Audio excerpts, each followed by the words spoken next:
আজকে আমি আপনাদের সাথে শেয়ার করছি। তাহলে চলুন আজকের এই চিপস চাট রেসিপিটা আপনাদের সাথে শেয়ার করি।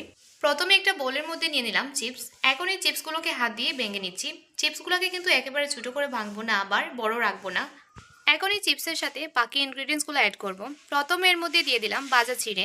এখানে আপনারা চিড়ের পরিবর্তে মরিও দিতে পারেন।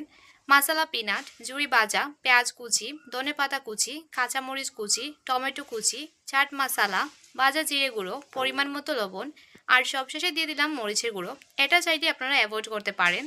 তারপর সব কিছুকে একসাথে ভালো করে নেড়েচেড়ে মিশিয়ে নিচ্ছি।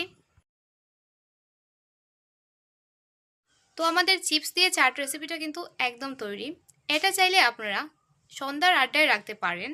দেখলেন তো, একদম সহজে আপনাদের সাথে শেয়ার করলাম চিপস দিয়ে চাট রেসিপি। কেমন লাগলো আমার আজকের রেসিপি অবশ্যই আমাকে কমেন্টস করে জানাবেন। এরকম নিত্য নতুন রেসিপি পেতে আমার চ্যানেলটাকে সাবস্ক্রাইব করে পাশে থাকা বেল আইকনে প্রেস করে দেবেন। আজকের মতো এখানেই বিদায় নিচ্ছি। আবার দেখা হবে নতুন কোনো রেসিপি নিয়ে। ভালো থাকবেন সবাই। আল্লাহ হাফেজ।